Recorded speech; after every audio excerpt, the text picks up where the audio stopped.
I believe in fate. Nothing new about fate. No novelty in fate. Nothing fashionable. Nothing experimental like art, just something in danger of being forgotten. Nothing forgotten by fate. Everything included, including free will. If you will to be free, then you must believe in fate. And be committed to confronting it face to face. For only fate will allow everything to happen. No fate, and nothing will eventually happen. Sometimes I feel like Nero fatefully fiddling while Rome burns. I've lost faith in me little bucket of water. Water so full of chemicals it'll feed the flames. But it must be better than watching television, fiddling. And if the music can be composed sweet or nobly raging against fate, then fate will undoubtedly understand and allow us at least the freedom to remember everything we need to remember. For all time's goodness sake. 1971. Take me back to your time, man. One blob, keep one person out of head for best part of one day. One blob. 1971. 1971. 1971 years A.D. Anno Domini, after the birth of our Lord and Master Jesus Christ, the Son of God, came down to this earth to salvage our insincerity, according to the legend by which I was fundamentally raised and dutifully guided towards the one light, the one blob, billion-watt bulb, the single truth of our existence. Yea, though I creep in the valley of the shadow of Sunday school, I will fear no dirty books, for thou art keeping a very good blinker on me, under thy strip fluorescent lighting. In 1971, 971 blob. Since blob, before that blob, nothing but darkness and mischief on the face of history. Savagery, primitivism, paganism, hedonism, miasmism, prismism, life glimpsed through a decanter darkly.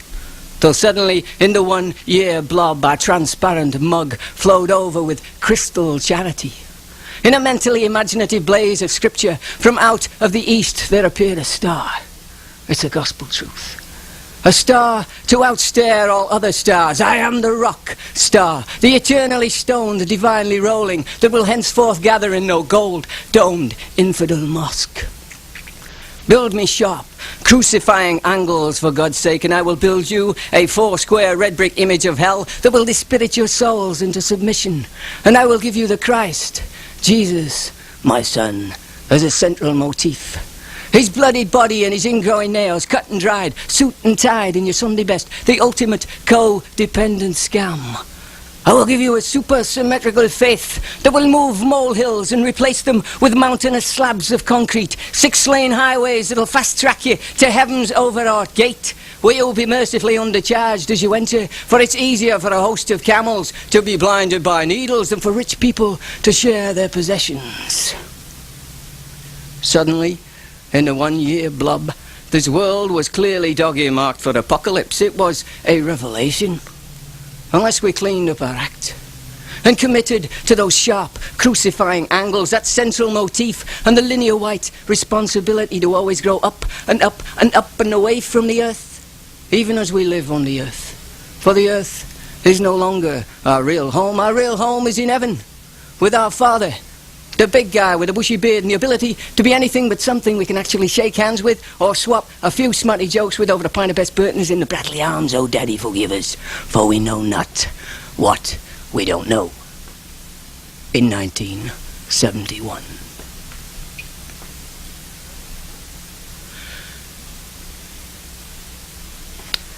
I was 20 years old, and I understood nothing, not even that. I knew a lot of names and dates and facts and figures which meant nothing to me in my most secret moments, and my most secret moments meant more to me than anything or anybody I could ever pretend to recognize, because it was all a mystery to me. But because I didn't understand, I believed it was because I didn't know enough. And until I knew everything, how could I ever expect to be anything better than I really was? A pretentious, secretive little bastard who really didn't know a clue what the fuck was going on in 1971. I was a student of English and American literature at university in England, Nottingham University, with well above average linear qualifications to puritanically distinguish myself from the unprotesting Catholic herd. I was a goat among sheep, with a methodically un-Presbyterian future of unlimited restrictions, over-rehearsed improbabilities and possibilities ahead of me, according to the political, economic and academic legends by which I'd been so grammatically seduced. And now, so pragmatically jilted, unscriptured, abandoned at the altar of my inner conflicting compulsion to confess out loud the sincerity of my confusion, not yet utter but unspeakably nagging in 1971. I took my self-pity very seriously. Spent most of my longing in uncloseted solitude in the Union Bar, compositing archaic lyrics to unreal lovers, masking the tapeworms that were grubbing away at my heart, all the legends I'd lost faith in. The structures that dictated them left me cold, dispirited and artless in 1971. So I took to booze and beery lyricism. Tried to drown myself in Dylan Thomas and the beat poets, Kerouac and Ginsberg, Ferlinghetti and his unsyntactical underwear, Norman Mailer and his white Negroes, the hipsters, new American lit, man, William Burroughs, William Carlos Williams, hyper-familiar, over-random images rendered supercharged with contemporary esotericism. It all depends on a little red wheelbarrow. It all depends on a little red wheelbarrow. It microcosmic, macrocosmic auctions. And on the adjoining pages, verbal torrents of insensibly meaningful meaninglessness discharged in globs of distended profanities, hip-hole, hypnobile, motherfucker, cocksucker, big-ass tombs, flooding the gutterless banks of the BBC banality embedded in my brain. There truly seemed hope in the possibility of language totally obliterating itself. Self-consciousness subsumed up its own adjectival creak, sans paddle or mind, layering it off the line, man, grooving on the inner freeways of our metaphoric metamorphosis, baby, taking a flying fuckwheel into whatever feels good is good, let it be, and be it. All government is tyranny, Eric Clapton is God, and Bannon likes new-news. And get them slogans down verbatim, vernacular for verisimilitude, if you want to be a cool dude in 1971. The actuality of genius sadly eluded me. Somehow I couldn't imagine what my imagination really imagined. In its absolutely loose, carte blanche, chaos, visionary static. I was still too blocked into and hung up on not wanting to appear a fool, not wanting to offend anybody, not being tall enough or rich enough or smart enough, too intimidated by time, place and consequence, not fucking good enough to pretend even local.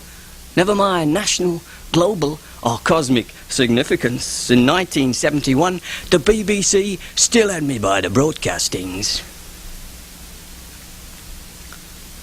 But the booze eased the belabouring of my pointlessness. It made me feel like a man. Like I could do anything, I could be anything, I could say anything with a few pints of Newcastle Brown inside me. Or a bottle of Blue Nun. Or half a dozen shots of Johnny Walker Black. The keys to inspiration. The word would be at my fingertips if I could just get distilled or fermented enough to speak it out before I threw it up. If I could only get high enough to explode into enlightenment without soiling the carpet, then the Holy Ghost of tongues would come gushing out of me in a pure liquid flush, flowing directly into penguin paperback. So my zesty confusion will be instantly justified, iconographed, edited, presentable, so very important people will pay real money and blood to ponder my lack of direction, which sluiced me to such a gorgeous desolation, such an utter emptiness, never better expressed even by Beckett in bruisingly brilliant adverbials.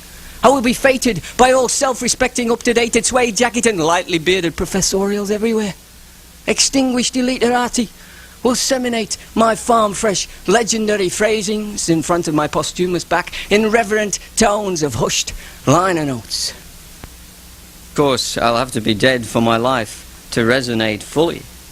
Oh, he suffered for his art. For his art, suffered for his life. Was so full of fucking suffering he couldn't bear to be separated from it, his art.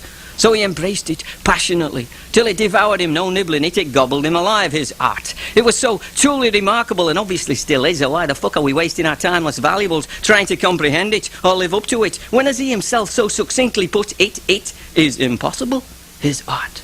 To be something or somebody you're not. You're not being realistic, man. You're being unnaturalistic. In fact, dickhead, you're being thoroughly arsey-farcy. And what fucking use is that if you're merely sloshed out your cerebrium, pissing all over somebody else's best shack toilet seat? Well, they're still fucking sitting on it, clocksucker. To tell the truth, dimensional spunk bubble farting up a piece of plastic piping, which leads nowhere but back up your own arse, you know?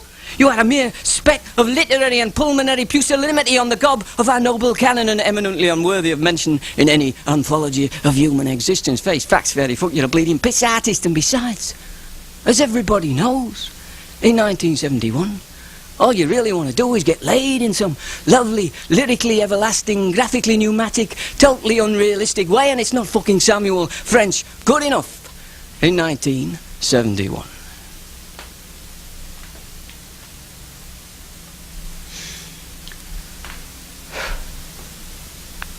I had a splitting headache that morning. So I took 2 aspirins and had a cup of coffee.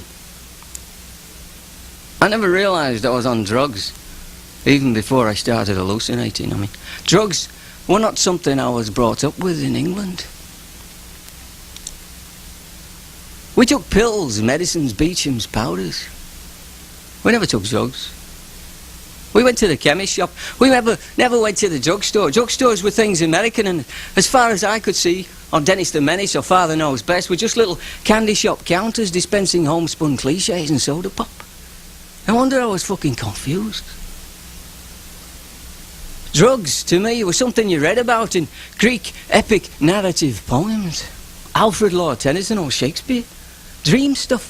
Fairy tale potions that Mickey finned you off to some Elysium, Delusium, delirium, where nymphs and shepherds came gaily away on their frilly horizons, proffering cloudy blowjobs to the cupid wind, farting and frolicking in their frippery, or waxing dank and enchanted over some dull, candle-brained Hercules in toga tutu and pom-pom sandals.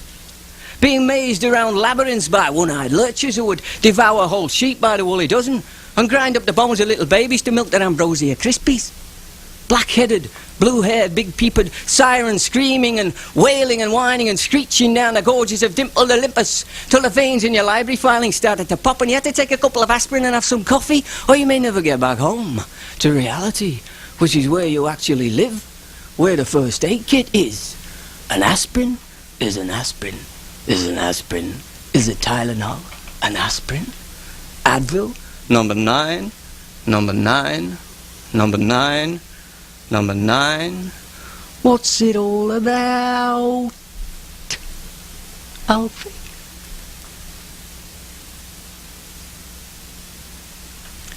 In 1971, Blob gave one person out of head for best part of one day. A Monday afternoon. A hanging day in Castleford, West Yorkshire, Northern England. A small, smiling mining conurbation on the fringes of meaningful existence. Once, a thrivingly purposeful populace plumbing the seamies of our shafted earth for coal, coal, coal and more coal to fire the steamies of industrial progress. Civilization flexing its imperial muscle, the salt of its dirt pitting the black jewellery of its sluttish, sorry, its great, bittish earth. I will expose you pride in a lungful of patriotic emphysema. Vanity and hypocrisy in a stock-broken back, and a billion beautiful brains lobotomized at birth into believing their tool is merely a being in a businessman's bank account. And their destiny is to be bossed about like scruffy, irresponsibly naughty little buggers who, let's face it, left to their own devices, couldn't tell chalk from cheesy. And if somebody didn't intervene, would soon find themselves extinct from calcium chloride poisoning. How much better, then, to fructify and glorify their snivellingly brief existences by installing them as cogs and greases in the ever-refining machinery of capitalism. Capitalism, an empire that will one day rule the world. if the world has any rationale at all, this world will be new ordered up finally, served fricasseed on a plutonium platter with a moon and a Mars bar for dessert. An innocuous little grid of housing estates, shopping centres, factories, parks and bridges, and some still cobbled streets that lead inevitably to the pit, the pits, the pit wheels, the slag heaps, the landfills, the cemeteries where all the really dead people live, the working men's clubs, the booze to crash enlightenment amidst mortality-boggling refrains of wait till the sun shines, Nelly.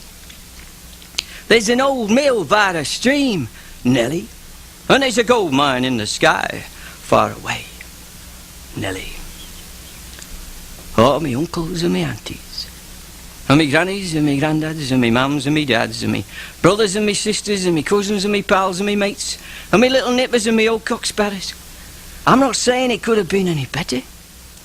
I don't know if it could have been any better. I have to believe it couldn't for all our sakes. I have to believe it was as good as it was ever meant to be, because of course it still is. And though the melodies may change their tune, the refrains linger on, and the machine still pays the piper, and the bosses still call out the chorus, and the brain dead still believe in the BBC, and the Queen still reigns in dearie old England.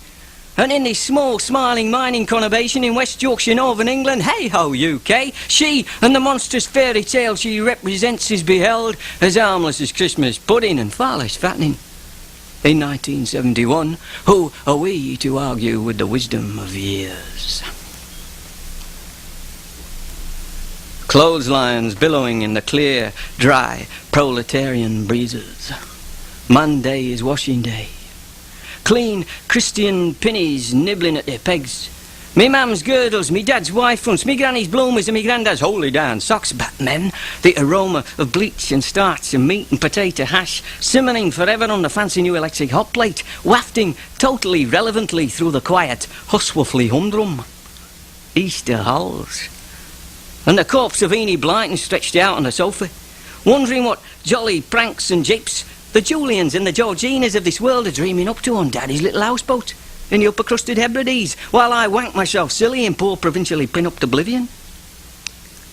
I am honouring my parents with my obligatory vacational presence, letting them see how well their seed is succeeding in seceding from their seediness, spreading his A-level feathers to fly the council house coop and fluff off the more exotic and celebrated climes whereof only gods and TV personalities may speak with familiarity. I had no doubts they must be impossibly proud, or at worst impressively bewildered. I never dreamed they might be indifferent. I always believed that really, if I had any heart, I should take them with me, especially me mum, take her away from all this. I never imagined that in their heart of hearts they never wanted to come, because already in 1971, in the heart of their wisdom, they knew that really I was going nowhere different. Just keep in touch, so long as you got a good strong pair of boots and a heavy coat.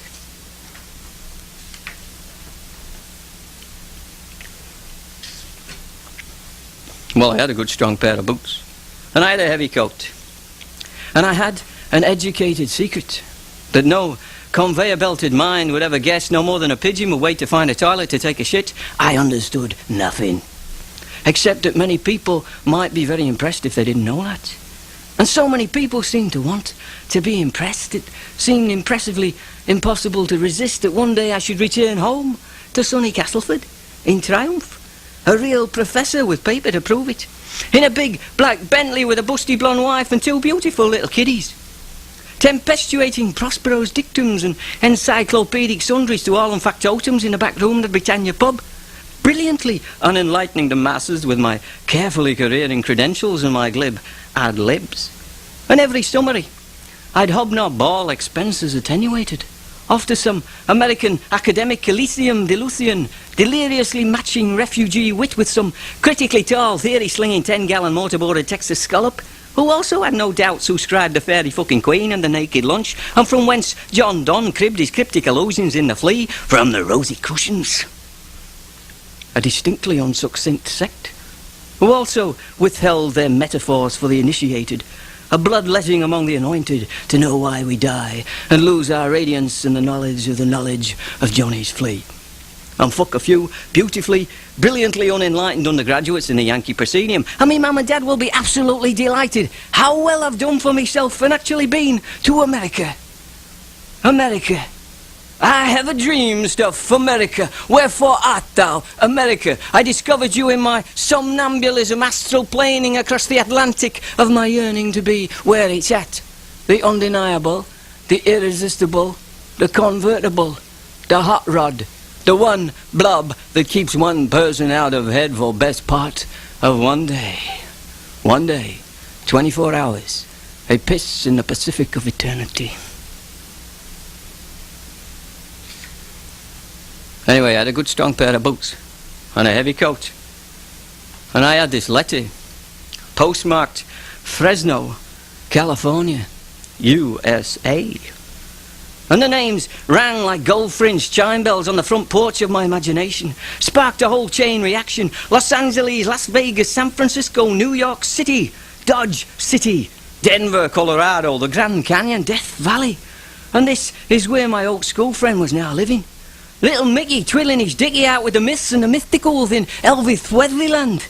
This kid I used to strip bollock naked with, sweat shitty underwear with in the changing room after soccer, peering Popeye through them cheeky peepholes at Brenda Westerman's Jim slippery thighs.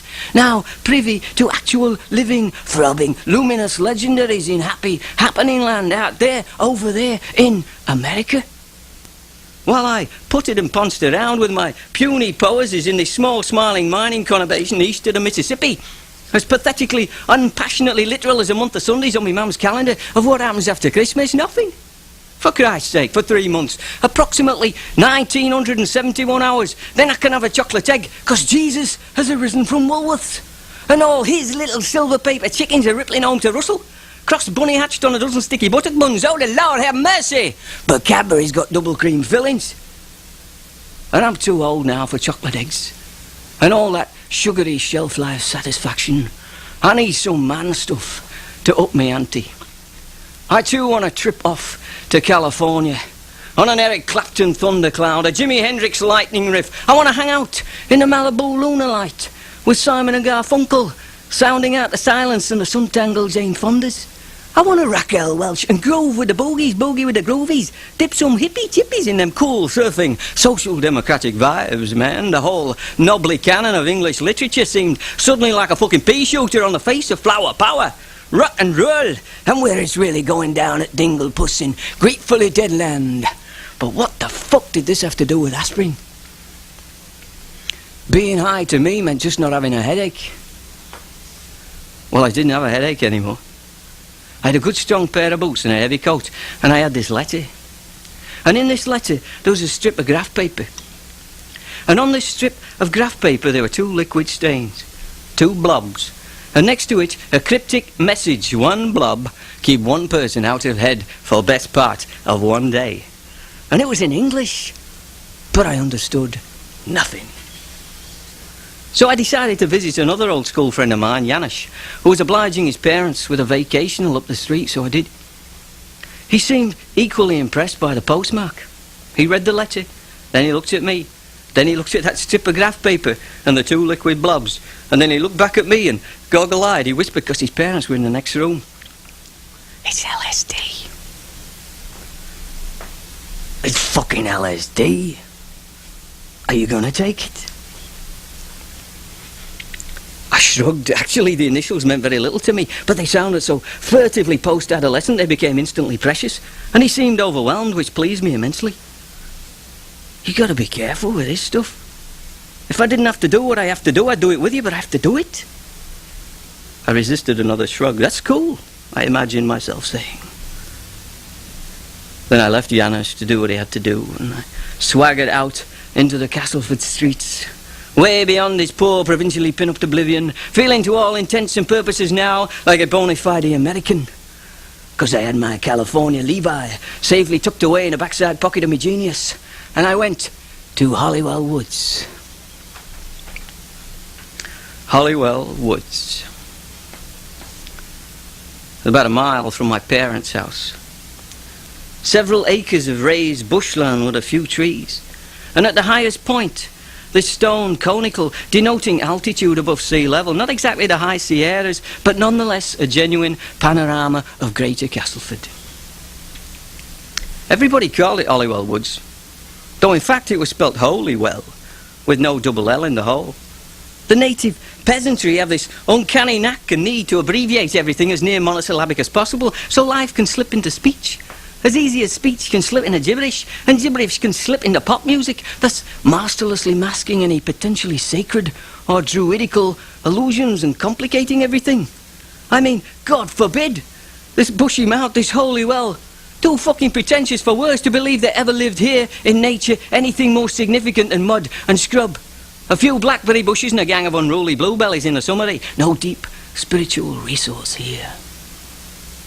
The pulse of our uncrumbling existence has been transplanted downtown. The drumbeat, heartbeat tuned into Radio 1's Goldie Oldies. So the pressure on the blood is to move at all, never mind move freely, and the spirit of eternity has been soaked up by 1,000,001 bargain price rinse redundant squeegee mopheads.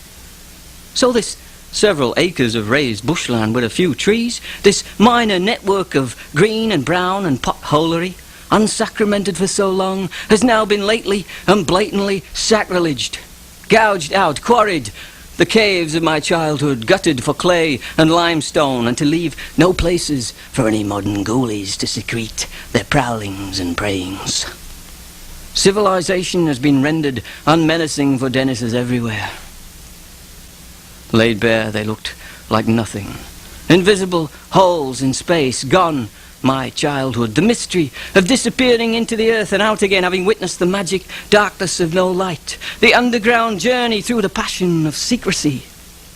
Truncated, obliterated, gashed and bullied with excreted car chassis, upturned oil drums, random trash and an old rusting bulldozer.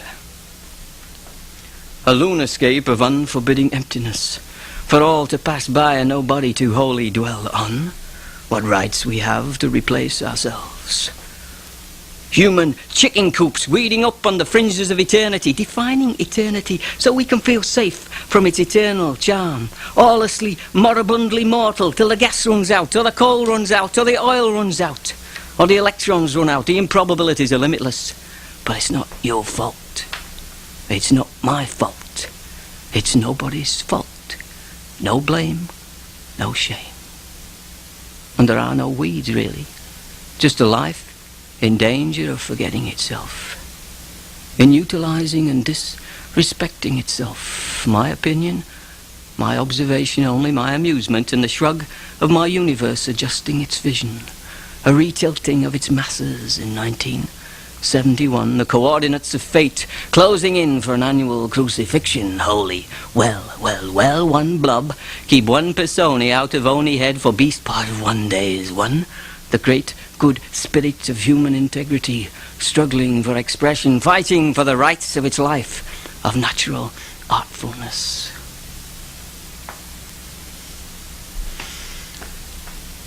Anyway, here I was in Holywell Woods, perched on the cusp of infinity next to the altitude cone, surveying all the places of my life, patterned out beneath and all around me, the fish and chipperies of my infantile odyssey. The arches and the ginnels, the back walks and the front walks of everything I knew now I had to leave behind. For whatever reason, God only knew. Maybe because the only God I knew here was a relentlessly procrastinating, wet-blanketed Sunday driver. A black, cassocked, white-collared, funereal force that left me begging the Red Devil for mercy on my knees and my bloody life back. The God of tedium and inhibition, the sexless Pablo Mata of undivine dreariness. So now let us mutter hymn number 29. To celebrate hymn number 1, which you'll find in your hymn books on page 43. There is a green hymn far away, but don't leave your kiddies there unattended. Or hymn number 69 might shatter your preconceptions about the possibilities of pleasure, leaving you irreligiously vulnerable to hymns and hers without number. Oh, gods and vicars and painter queenies forbid. Hymn's not a bad man. Hymn's just out of touch with our sense of majority. And it's not a matter of being right or wrong. It's simply a case of not having to hide in a cave, to be honest. Uncle Frank, prowler, prayer and modern ghoulie, hymns now inmate number 672045 in Armsley Jail. Because hymns could no more self-discipline hymns' inclinations to be wild and free than hymns could relax in a fucking swamp, the poor bugger. Hymns needed help. And don't we all? And where does hymns go to get it? To the holy well.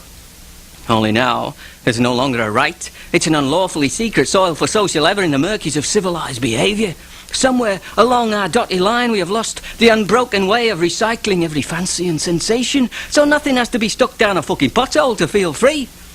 Our sexual urges must be our most creative resources, and somehow they have to be designed out, allowed out, or they will remain inferno, and all hell will be paid by any scapegoats. And it's not that I'm condoning or confirming child molestation. I am merely pleading for myself should the Rosses ever clamp their legals on me for doing something that I personally felt was perfectly natural, helplessly, inevitably meant to be, and not really harming anybody. The eyes of this modern global envision through too many varied lenses to trust that the picture they describe is in truth the original one. Adam and Eve were not naked for nothing. And by now my California genius is burning a holy well in my backside pocket, so I take one last look at these two blobs, and I wonder, is he pulling me leg? I mean the one with the gold fringed chime bells on. Does he really expect me to lick a piece of fucking paper? He must think I'm some naive Dumbo. I don't go around licking other people's pieces of fucking paper. I don't even lick my own pieces of fucking paper. And what's he really blotted on there with his little Mickey chemistry set? Janusz believed in it, but hey, Janusz was no genius. Janusz believed if you didn't hand your term paper in on time, all that wisdom would be withheld. But he was my friend. They were both my friends, and if you can't trust your friends, who the hell can you trust? And what the hell has trust got to do with licking a little piece of fucking paper? I mean, what's the worst he can do? Give me heartburn. Even if Mickey has pissed on it and I imbibe a few driplets of his liquid American diet, I mean, it's not going to kill me. What better thing do I have to enjoy than a transatlantic joke? And who knows, maybe it'll work. And conjure me up some cool California irresistible, so I can sidle downtown and lounge me up some provincial mini-skirted dolly model with maximum male efficiency, exit this world with a big bang, not a footless whimper, fling off a few final OTOs before I dump this one-horse Hicksville and hightail it to higher forms of equestrianism. I ain't afraid of no drugs.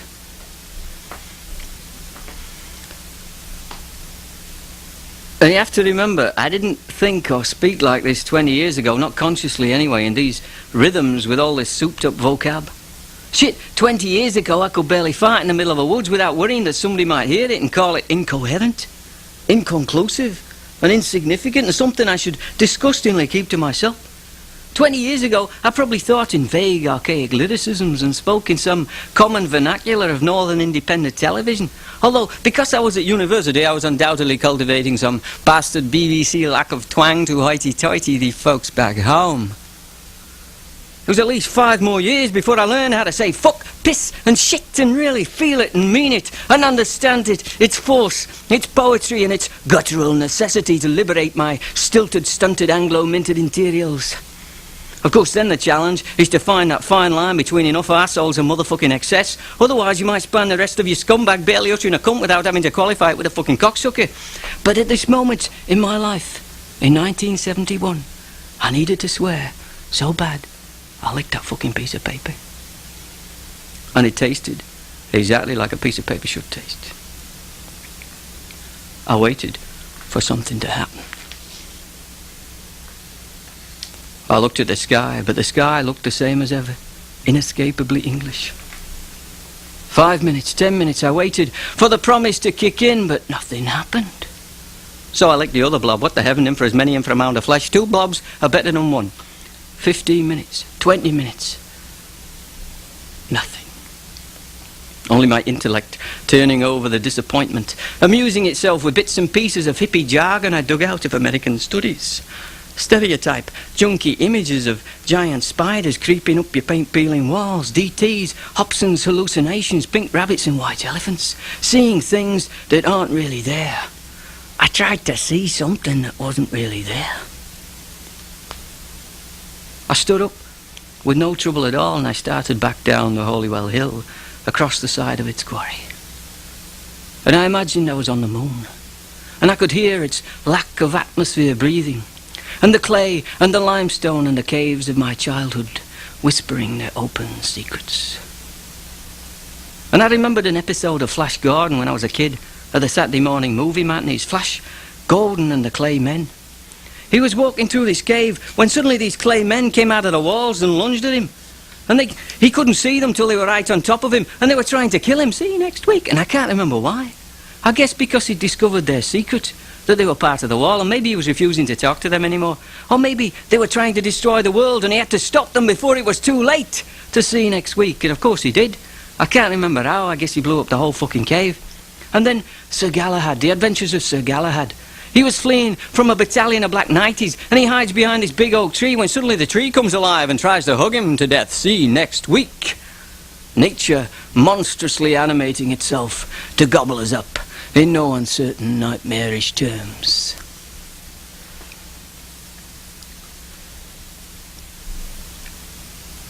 By now, I'm fixated on this tall clump of grass on the far side of the quarry, wafting in the clear dry. And it seems to be beckoning me over to the other side. I resist a shrug, and I cross the moonscape very carefully. Oh, weedy cluft of thump, I have heeded thy beckon. What should I do next? My whole being was a big grin. It's like the cosmic joke was in me, man. And I reached out a hand to fondle this blade of grass. When suddenly I became very aware of being alone, but not the only being alive.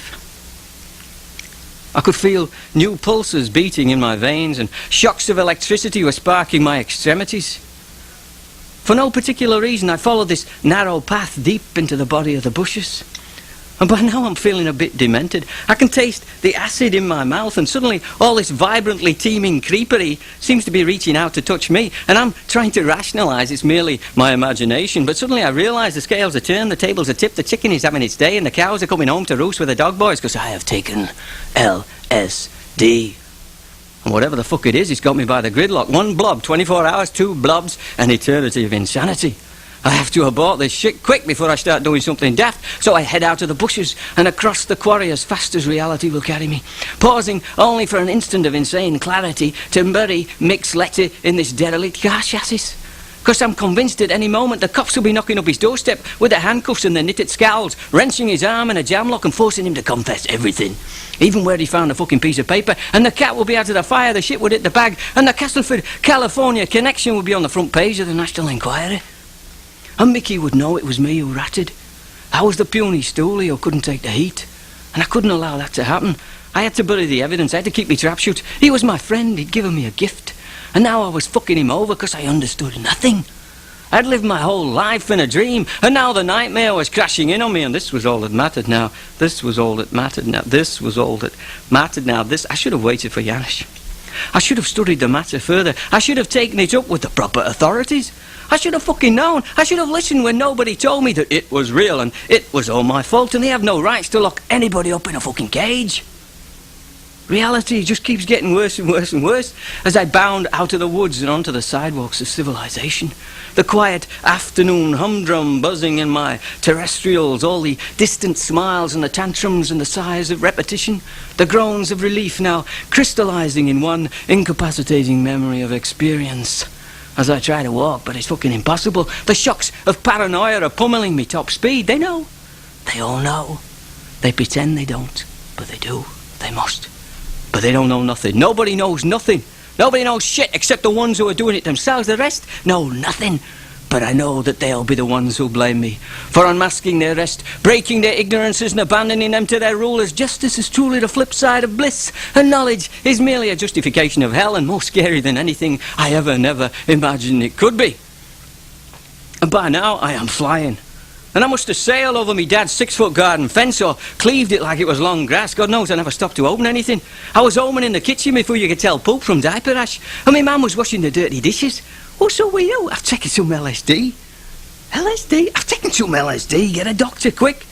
A doctor? I've taken some LSD. Put your head under the I've taken some fucking LSD. There's no need to swear. Please, ma'am, call an ambulance. I'll get your brother. He's upstairs. I'm swimming in 6-foot waves in the living room. The carpet is swelling up to swallow me whole in cotton wool, and I'm cresting fur on my face and on my hands, the backs of my hands. My jawline's yawning in some primal scream, and my head keeps tilting onto my shoulders, and my paws are cringing against my chest like I'm an animal. I'm an animal? I'm a fucking animal. I don't want to be a fucking animal. So I scream with all the horror of pure discovery, and this bell starts ringing in my brain. Ding! And I could feel it and see it and touch it and smell it, and this bell ringing in my brain, tolling the knell of parting intellect as the fogs of sheer survival shroud me in utter turmoil. Ding! I'm out of the social sink, man. Way beyond detached appreciation. I'm in fact now the critical it I had so often abstracted apart. Because it is happening now, and procrastination is no longer an option. Ding! The cosmic egg has cracked and the yolk's on me. And my brother's straddling my shoulders, pinning me to the ground. What the hell have you done? I've taken some LSD.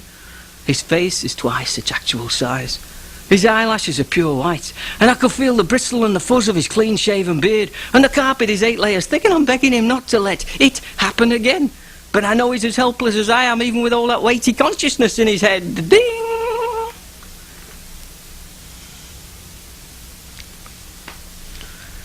And by now, my mum's gone out to call an ambulance, because at that time we didn't have a telephone. I remember every now and then I'd envision her looming lost and severely magnified on my periphery, like a dream of somebody else's mother. Bamboozled by this hysterical, maniacal life form that somehow escaped her belly, numbed by the unreality of it all and its total irrelevance to the dirty dishes, me dad's lunch and the promise of university to improve one's lot in life. Where'd she gone wrong that life should lump baloney in a living room, and our very own son at that? I should have gone down the pit like everybody else, remained a minor all my miniature. Too much bloody education drives you balmy. Ding! At some point in time and space, the men in the blue coats, in the white and the red van turned up. And they steered me out the front door and down the front steps. And I'm screaming and groaning and my head keeps jerking to one side. And later I found out my mum told the neighbours I had a migraine. All that poring over hot textbooks, cramming my cranium with the uranium of understanding. I understood nothing. As far as I was concerned, plutonium was a Walt Disney cartoon character. My mum knew better. But now she knew the worst, with my lack of genius frothing all over the fucking sidewalk. But I knew me dad would be pissed as all hell when he found out what an exhibition I'd made of myself. Ding! As I settled into the ambulance, suddenly now I seemed to be floating in shallower waters, salting in some dead sea of ultimate buoyancy. An imperceptible currency of peace and radiant awareness passed through and over me as I lay perfectly still, at ease with the world. And I stared at these men in the blue uniforms, like I was discovering humanity for the very first time. And I smiled lovingly. And they stared at me like I was from inner space, but they smiled back, because the crisis seemed to be past, and my emergency was petering out, and now it was just a matter of getting me from point A to point B, and their job would be justifiably well done, their beings blissfully reassured, because we were all on the right bus, going the right way home. And I lifted my hand, and it felt like a feather, and I brushed it over the blue knee of one of the ambulance men, who blushed and glanced at his partner. And I gazed amazedly up into his moustache, his fat face, and the peak of his blue-tipped topfer, and I knew I was touching the mystery of existence. I lifted my head and I was about to nestle it into his cradle when he pushed me away and back into my own space. And outside the tinted window, this traffic light kept flashing red, amber, green, red, amber, green, red, amber, green, red, amber. It's the same fucking traffic light. We must have passed this junction 1,000 times, 1,000,000 times. Somebody must have taken the wrong turning. Unless we were going round in circles, me and this mustachioed moonface in the blue peaky who wouldn't even let me hold his fucking hand. And suddenly that bell starts ringing again in my brain. Ding! Or maybe it's been ringing all the time. Only now the traffic light is alerting me to the danger. And I can only remember one of the ambulance men, though I know for a fact there were two. Just like there were two men in brown coats who took over from the men in blue coats as soon as we reached the hospital. Like I was tuned into some deep, genetic, sociological, cosmic male phenomenon, the buddy flick, the unmateable mate. duality made manifest, schizophrenia covering all its crazy angles, the need not to be alone in one's imbalance. Laurel and Hardy, Abbott and Costello, Butch Cassidy and the Sundance Kid, Rosencrantz and Guildenstern are dead. Untangled infertility. Emotionalism rationalised into capability and vice versa, because the men in the blue coats were the same as the men in the brown coats. They just switched coats to perform a separate scene. The hospital scene, which begins as soon as they trolley me out of the ambulance in this blanket on wheels, and I'm leering up at this intensely picturesque nurse leaning over me. And I make a flagrant grab for the titties, and she giggles, and everybody giggles, and suddenly the pure joy of being alive kicks in high. I remember screaming, whee, as they stroll me down the fleshly scrubbed vanilla corridors of powerlessness, and all these bells jangling in my brain and now signalling jolly jackpot prizes for carefree crackpots, because I'm not going to harm you. I'm not going to harm anybody. I just want everybody to listen. I want everybody to hold hands and grab each other's titties. If we all just hold hands and grab each other's titties, we can keep this world from falling apart. I'm flying again now, and anything's possible in my head. People are so beautiful. This nurse is so fucking beautiful. I think I'm going to die from longing, but I want to live so badly. If somebody would just hold my hand. But they keep pushing me away. They keep smiling, but they keep pushing me away, like they don't trust me. Like they feel I'm after something. Like they think they have to teach me a lesson. I mean, who the fuck do I think I am, putting them through all this work and worry? Well, I seem to be having a bloody good time. I mean, this is a hospital, not a fucking fun fair. We got better things to do with our lives than sharing your delight. We have our own insights to reflect on, our own habits to deny. You're not the only bugger who's experienced God. There are a billion of us who don't even have to discuss it, never mind hold hands just to prove we're not going to fucking murder each other. There's plenty of time. There's all the time in the world. And there's a time and a place for everything. And this is neither the time nor the place for flashing your dick, meathead. If you can't keep it down, tuck it between your legs. There are fucking women present. And I get the feeling that they don't trust me. Like I'm not doing them any favours. And I must be out of my mind to believe anybody would want to share in my life. And my brother's there. But we don't know each other from Cain and Abel. And suddenly I feel utterly disabled. Lost, and that red bell starts ringing again, and I know I've taken LSD, and all the Cains and the demons of just desert, cop out and death by unreality are burning up my heels again. Ding! Some student on drugs. LSD.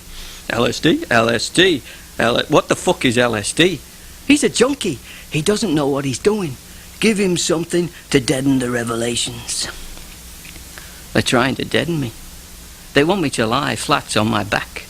They're studying me like I'm already a corpse, like I'm out of my mind. I mean, I may be out of my mind, but I'm not dead yet. Only I know if I'm dead or not, and I am not yet dead.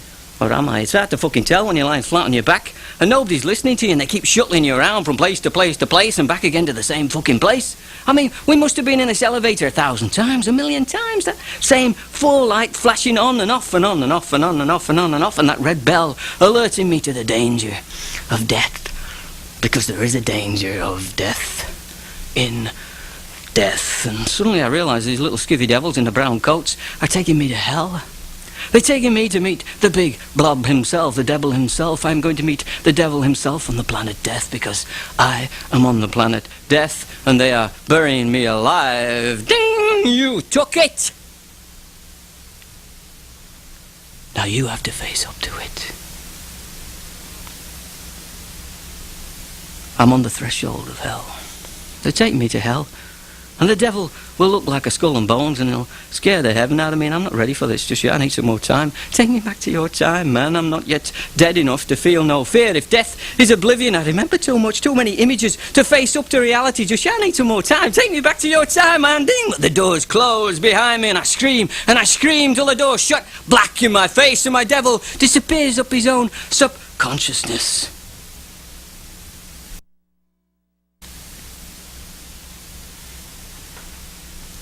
I'm floating in a pool of my brother's face, watching over me. And he knows nothing of my God or my devil. He sits and he wonders who he is and who we are, and why he's here with the rest of everybody. And I whisper to him, we need each other so badly, it hurts. And I tell him he has to let everybody in, because I can hear the world knocking at my door, and it has to be allowed in, because I understand now. I understand everything now. All you need is love. Oh, and he looks at me like I'm on a game show for retarded astronauts. And he tells me to just lie still and it'll soon pass, but I'm afraid it'll pass before it's been fully discovered. So I beg him once again to admit the world. And I try to get up, but he pushes me back down, but I know that he is not the devil.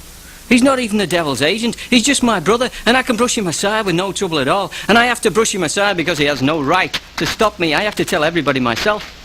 So I bushwhack him like a clump of weeds, and I race out naked into the corridor, and I know I'm naked, but it's natural. And they're all chasing after me. Everybody's chasing after me, and I'm galloping home once again, only this time with no particular decor in mind. But I know they're too fast for me. They seem to know where I'm going, and they need to stop me so badly before I touch down. I'm tackled from behind, and suddenly my nakedness is so obviously a part of my insanity. All these bodies piling on top of me. Bodies piling. Prevention, and I'm too weak to resist. My God has forsaken me. I'm snookered, sucker punched, and they're forcing me down and down and down. I have chosen to take the devil's drug, and now I have to meet the devil himself. And I scream and I scream and I scream with all the full horror of bones and skulls and lost forever. And I scream till my lungs collapse into chaos and darkness, and mischief is on the face, and my history is utterly silence. I blinked, and I missed it. And when I regain consciousness,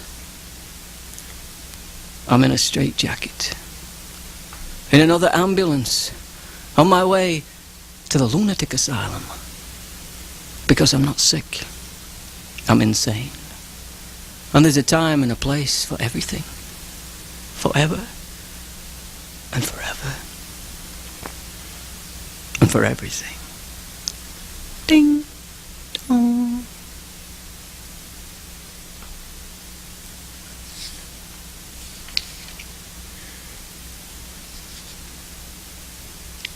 I'm lying on a naked cot in Stanley Royd's lunatic asylum.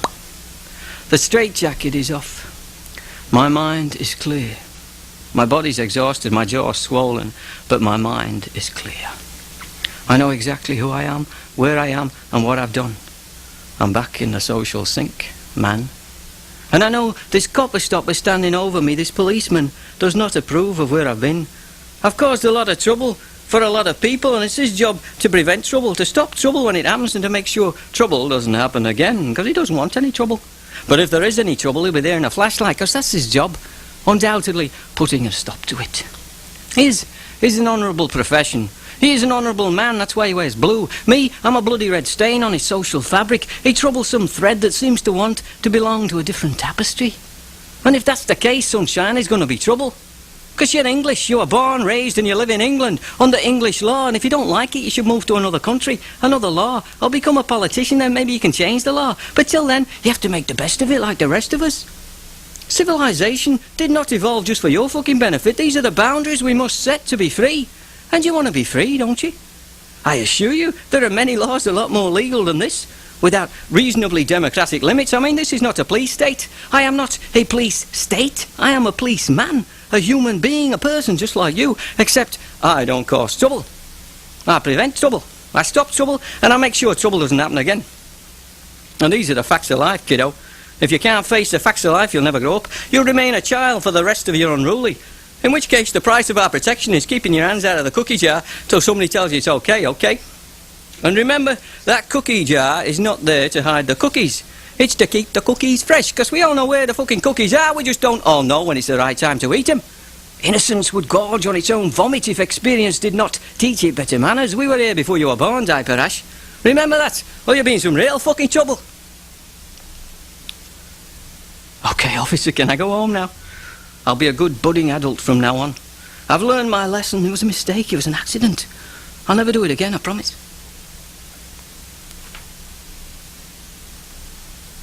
And I remembered the only other time I've been this close to a policeman.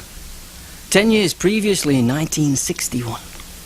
Some similar 9 foot 2 inches of severely disciplined, government-authorised blue regalia plonked slab dab in the middle of me mum's couch, quizzing me dad about what happened in Holywell Woods in 1961. As if my father knew anything about depravity. We were as decent as the day is not dark. We knew nothing. We saw nothing, Ossify. Me and the gang had been playing too close to the caves of our childhood, and young Alan Cousins had disappeared into the passion of secrecy with this old bloke, then reappeared behaving very, very strangely. And he must have told his mum and dad, and they told the cops, and now his frisson was scorching me mum's best upholstery. The love that dare not speak its moniker had reared its ugly in our very midst, and this foul fairy creature had to be nipped and his bud tucked in before he did it again. I mean, it could have been me. It could have been us. But I knew nothing. We knew nothing. I saw nothing, officer. And I still don't know what really happened in Holywell Woods in 1961. But all I secretly remember is Alan Cousins emerging from that grave with a grin on his face the size of a fucking pothole. And 10 years later, in 1971, as soon as Dixon and Doc Green had removed his bobby socks, this young doctor sidled wryly onto the naked edge of my cot and quizzed me grinningly. What was he like then? He must have been fascinating. And I thought, yes, it was. It was fascinating, thanks for asking. And I had to remain overnight in the asylum for observation. In the morning, some fully qualified mental grown-up would reassess my capacity for social decorum. I was taken for the ritual bath. And now the men in the blue coats and the men in the brown coats were wearing white coats. And I know for a fact there were two of them. I only remember the one, this big guy with a black moustache and a fat face. And he dunked me into this huge tin tub of tepid water, lathered me down, flannelled me off, towelled me dry, then filtered me into a pair of oversized pyjamas, took me up in regulation sheets, sedated, awake, but stupefied, and I can't remember if he kissed me goodnight or not. But I remember wondering what makes nurses need to nurse so badly they'll risk the plague just to clean up somebody else's stink. Are saints no less victims of their urges than sinners? Is this stink not so much a symptom of sickness than simply a signal that life needs to be reconstituted? And if we ignore the signals, then the stinks will linger. All this stinking, wasting flesh, coughing and wheezing and farting and moaning and groaning and shuffling slipperied all night to the toilet at untrained intervals. All this opportunity for saints and sinners alike to vent their healings and spleen their urges. All this mass of humanity that seems to have given up its ghost of choice and chance, resigned its poor self to somebody else's blighted vision of its ghoulish fate. A colourless, tasteless, ammonianised barracks room full of lunarless ticks and unsolarised twitches. Dying dog meat on the bare bones of mere survival. I have seen the best on experimentals of our imagination. Sold down the fucking test tubes for a fortune cookie. But it's not your fault. It's not my fault. It's nobody's fault. No blame. No shame. And there is no waste, really. Only an atomic holiness in danger of splitting itself, dividing and conquering and totally destroying itself. I guess I must have passed the sanity test for now. In 1971 they took my word for it. The next thing I remember was the look on my parents' faces as they picked me up and taxied me home. Disgust, bewilderment and utter disappointment. Just keep in touch. So long as you got a good strong pair of boots and a heavy coat, that's all we need to know. 24 hours later I was gone. Back to university. Reality had realigned the face of what I now considered my home, my own apartment. No matter how short-leased or sparsely furnished. My own town, no matter how foreign, and my own friends, no matter how fleeting, and my own life, no matter how unrecorded in somebody else's history magazines, all the bullshit and the cow patter. Nobody to not blame but myself. Nothing to never, ever, always not be ashamed of. And it was another 10 years before I discovered America in person. But already my spirit was in escrow. My soul had transmigrated to this ultimate social sink of human manipulation. This new world of hop and tune your titties, this bargain matinee 24 hours a daily Dunkin' Donuts, this demi-desolation of paramount self-importance, this septic eye-opener, this duality in the I'm okay, are you okay, Caral? This coded message that men have called the us of A. Undeniable, irresistible, thoroughly convertible. That hot rod has smouldered a moulding up through my arsemobile, connecting my top circumference to my ingrowing toenails, fitted me out full length for folly on this eerie earth, at exactly the point on the earth where the earth is meeting its remaker, in the image of an advertisement for God. And I ask myself, why? Why am I here? And why am I asking myself the same old question? And why do I believe it's the only sane question worth asking? Stop asking why, we may as well be images of advertisements for retreads. It's the whys that keep us alive. And don't ask me why, ask yourself why. Reality is so fucking scary, we don't even want to ask ourselves why. We don't know what it is or why. We only really feel it when we're in danger of dying or going insane. The rest is just how to make ourselves feel important. Why is the corpse to end all individuated bodies, the unabbreviated cross we all must bear, because we're all Jesus Christ? Even though we don't really know why we're suffering or smiling, there is no reason that doesn't need some mystery to flesh it out. And allow it to live, eternally amusing ourselves, trying to understand why we are not always entertained by satisfying conclusions, why it must seem to end, or why we cannot come to terms with infinity not being all there is. Why is it? Why is it? I ask myself till my brain excruciates and I'm tempted to watch television and have a pint of ice cream just because. It had to happen. It has to happen. It's happening now. And you can't stop it. You can change the sight of it, the smell, the sound, the taste of it, but it'll drive you insane if you even think you can stop it being what it is, beyond our understanding. Why humanity is simply a part of it, whatever it is. And the best we can, should and would offer it is the ritual sacrifice and blessing of our lives of natural artfulness as testimony to its eternally fated, wide-fronted peace. And hopefully it'll be a death trip well worth living for.